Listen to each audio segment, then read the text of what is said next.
अस्सलाम वालेकुम दोस्तों, आज की इस वीडियो में हम बात करने जा रहे हैं लाखों साल पहले मिलने वाली और सन 2018 में चाइना की साइंस एकेडमी में तहकीक के लिए पेश की जाने वाली उस पुरस्कार इंसानी खोपड़ी की जो आम इंसानों की खोपड़ी से न सिर्फ मुख्तलिफ थी बल्कि ये काफी ज्यादा बड़ी और मजबूत भी थी। इसी वजह से इसे द ड्रैगन मैन का नाम भी दिया गया।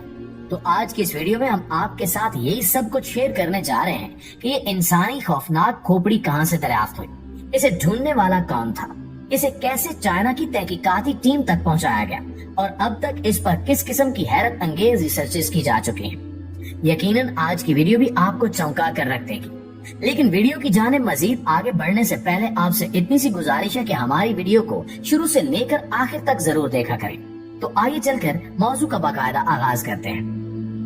प्यारे साथियों, आपको बताते चले कि चाइना के क्विंग जी जो के एक बेहतरीन पेलेटोलॉजिस्ट कहलाए जाते हैं, इनके हाथ तकरीबन 1,46,000 साल पुरानी एक ऐसी पुरस्कार इंसानी खोपड़ी लग चुकी है जो आज के इंसानों की खोपड़ी से काफी ज्यादा अलग लगती है और इसी वजह से इसने हमारे 100 साल की मेहनत से बनी बनाई तमाम तर इंसानी खोपड़ियों पर बेशुमार सवालात खड़े कर दिए हैं, क्योंकि जो खोपड़ी इन्हें मिली है उसका मिलाप इस धरती पर मौजूद किसी भी इंसानी खोपड़ी से नहीं होता। मामला कुछ यूँ है कि सन 1993 में चाइना और जापान के दरमियान एक खतरनाक जंग छिड़ चुकी थी। जापान चाइना पर मुसलसल हमले कर रहा था, जिस वजह से वहाँ के लोगों ने अपने आप को बचाने के लिए हार्बिन नामी शहर के सोंगवा रिवर, जिसे आमतौर पर ड्रैगन रिवर भी कहा जाता है, वहाँ से इमरजेंसी ट्रांसपोर्ट चलाने के लिए एक रेलवे ब्रिज की तामीर का काम शुरू कर दिया और इसी जगह काम करने वाले एक मजदूर को खुदाई के दौरान बहुत बड़ी और मजबूत इंसानी खोपड़ी मिल गई। इसे देखते ही वो मजदूर काफी खुश हुआ और सोचने लगा कि शायद इसके हाथ कुछ अनोखी चीज लग चुकी है। इसलिए उसने बाकी मजदूरों को बताए बगैर वो खोपड़ी उठाई और भागा भागा घर चलाया। घर पहुंचकर उसने वो खोपड़ी एक कपड़े में लपेटी और उसे करीबी एक कुएं में छुपा दिया। आप शायद यकीन न करें, पर यह हकीकत है कि ये खोपड़ी तकरीबन 80 साल तक उसी कुएं में लोगों की आंखों से ओझल रही। ये मजदूर शख्स जब काफी बूढ़ा हो गया तो इसे लगा कि अब इसका दुनिया से रुखसत होने का वक्त आ चुका है, तो इसने फौरन अपने पोतों को इकट्ठा किया और उन्हें सारा वाकया सुनाकर कहने लगा कि वो इस खोपड़ी को वीरान कुएं से निकालकर अपने पास महफूज कर लगे। जब उसके पोतों ने वो खोपड़ी निकाली तो उन्हें भी ये काफी अनोखी और कीमती चीज लगी। लेकिन जब चाइना के क्विंग जी नामी उस मुहक्किक को इसकी खबर पहुंची तो उसने फौरी तौर पर चाइना की साइंस एकेडमी को तहकीक करने के लिए आर्डर दिया। जब साइंसदानों ने इस खोपड़ी पर रिसर्च शुरू की तो सब के सब हैरान रह गए। इस खोपड़ी का सिर्फ आधा हिस्सा मिला था और आधे हिस्से से ही इन्होंने किसी बात को साबित करना ठीक नहीं समझा। साइंटिस्ट ने सोचा कि क्यों न सबसे पहले इसको दुनिया में मौजूदा इंसानी खोपड़ियों से मैच किया जाए, लेकिन हैरत की बात यह थी कि ये किसी भी इंसानी खोपड़ी से मैच नहीं कर रही थी। यहाँ तक कि इसके 3D स्कैन को आर्टिफिशियल इंटेलिजेंस जैसी जदीद टेक्नोलॉजी के जरिए भी मैच करने की कोशिश की गई, लेकिन रिजल्ट फिर भी कुछ न मिला। इसके बाद साइंसदानों की तहकीक के मुताबिक इसे ड्रैगन मैन का नाम दिया गया, जिसे चाइनीज जुबान में होमो लोंगी भी कहा जाता है। अब इसका मतलब ये भी नहीं कि ये खोपड़ी ड्रैगन जितनी बड़ी थी, क्योंकि ये ड्रैगन रिवर से मिली थी, शायद इसलिए भी इन्हें ये नाम रखना मुनासिब लगा।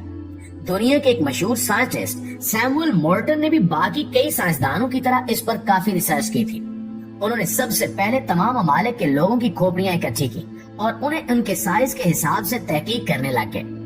इनका कहना था कि अफ्रीकन लोगों की खोपड़ी बाकी ममालिक के लोगों से साइज में सबसे छोटी होती है, जबकि दूसरी तरफ यूरोपियन लोगों की खोपड़ियां साइज में सबसे बड़ी हैं। और दरअसल ये एक अजीब किस्म की थ्योरी बन गई थी।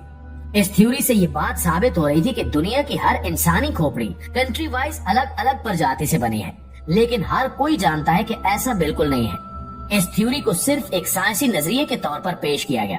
इसके बाद चार्ल्स डार्विन ने ऑर्गन ऑफ स्पीसीज नामी एक थ्योरी पेश की और पहली थ्योरी को जड़ से ही मिटा दिया। इन्होंने इंसानी इर्तिका को समझने के लिए काफी मेहनत और इस पर अपनी पूरी तहकीक करके इंसानी इर्तिका की थ्योरी पूरी दुनिया के सामने रख दी। दरअसल डार्विन की थ्योरी से ये बात सामने आई थी कि दुनिया में मौजूद हर इंसान एक ही प्रजाति से बना है। उस वक्त इनकी थ्योरी को सच या झूठ साबित करने के लिए किसी के पास ठोस सबूत मौजूद नहीं था, लिहाजा अपनी अपनी पेश की जाने वाली थ्योरीज को सच साबित करने के लिए दुनिया के बेशुमार आर्कियोलॉजिस्ट ने अलग अलग किस्म के इंसानी ढांचे ढूंढने शुरू कर दिए। इस तजुर्बे में सबको कई किस्म के बेशुमार ढांचे मिले, जिन्हें जब इकट्ठा किया गया तो पता चला कि इन सब में डार्विन की थ्योरी सच थी, यानी कि हम सब एक ही प्रजाति से बने हैं। لیکن آپ جان کر کافی حیران ہوں گے کہ سن 2018 میں ڈریگن مین کی جو کھوپڑی ملی ہے وہ کسی ایک نہیں بلکہ مختلف قسم کی پرجاتیوں سے تعلق رکھتے ہیں۔ ہمارے سامنے ایک تھیوری یہ بھی رکھی جاتی ہے کہ آج سے تقریباً 33 لاکھ سال پہلے ہماری زمین پر ایسے بڑے بڑے انسان بھی پائے جاتے تھے جو اپنے شکار کے لیے مختلف قسم کے پتھروں کا استعمال کرتے تھے۔ ان پتھروں کو بنانے کے لیے کافی دماغ لڑایا جاتا تھا، جس وجہ سے ان کے دماغ کا سائز 400 کیوبک سینٹی میٹر تک بڑھ گیا تھا۔ اس کے علاوہ ان کا قد اور ہاتھ وغیرہ بھی کافی لمبے ہوا کرتے تھے اور یہ جھک کر چلا کرتے تھے۔ اس کے بعد جب ان کا دماغ 600 کیوبک سینٹی میٹر تک بڑھ گیا تو یہ ایک ہومو ہیبلس نامی پرجاتی میں تبدیل ہو گئے، جنہیں دی ہینڈی مین بھی کہا جاتا تھا۔ اس کے بعد آج سے تقریباً 13 لاکھ سال پہلے یہ ہومو اریکٹس پرجاتی میں تبدیل ہو کر جھکنے کی بجائے سیدھا چلنا شروع ہو گئے۔ جس کھوپڑی پر سن 2018 میں تحقیق کی گئی، اس کے بارے میں یہ بھی کہا جاتا ہے کہ یہ انسانوں کی کوئی تیسری نسل ہے جو پہلے ایشیا میں رہا کرتے تھے۔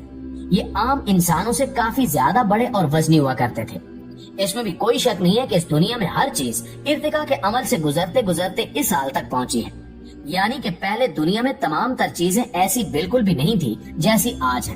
یہ بنجر، ویران، طوفان اور جنگلی جانوروں سے بھری پڑی تھی، لیکن پھر ارتقاء کے عمل سے گزر کر یہ کافی ایڈوانس لیول تک پہنچ گئی۔ بالکل اسی طرح یہ بھی مانا جاتا ہے کہ انسان بھی اسی ارتقائی عمل کے مرحلے سے گزرتے گزرتے آج اس حالت تک پہنچا ہے۔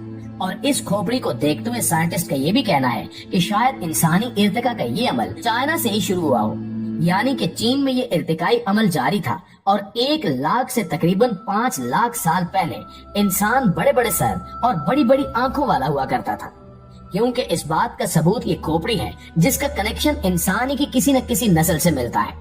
چائنیز اکیڈمی آف سائنسز کے ایک پروفیسر کا کہنا تھا کہ میں نے اپنی زندگی میں سینکڑوں انسانی کھوپڑیوں پر ریسرچ کی ہے، لیکن جو کھوپڑی اس بار دیکھنے کو ملی شاید ایسی میں نے پہلے کبھی نہیں دیکھی، کیونکہ اتنی بڑی انسانی کھوپڑی کا مشاہدہ میں زندگی میں پہلی بار کر رہا ہوں۔ دوستو یہاں یاد رہے کہ ابھی تک اس پر ریسرچ ختم نہیں ہوئی، اور ہم یقین کے ساتھ کہہ سکتے ہیں کہ آنے والے وقت میں کسی نہ کسی ماہر سائنٹسٹ کی طرف سے ایسی کوئی ریسرچ ضرور سامنے آئے گی جس سے ہمیں معلوم ہو جائے گا کہ لاکھوں سال پہلے انسان کیسے ہوا کرتے تھے، ان کا سائز کیسا ہوتا تھا اور ان میں طاقت کس حد تک پائی جاتی تھی۔ جی تو پیارے ساتھیوں، یہ تھی ہماری آج کی ویڈیو۔ اس حوالے سے آپ دوستوں کی رائے کیا کہتی ہے کمنٹ کر کے ہمارے ساتھ شیئر ضرور کیجیے گا۔ انشاءاللہ آپ سے ملاقات ہوتی ہے اگلی ویڈیو میں، تب تک اپنا خیال رکھیے۔ اللہ نگہبان۔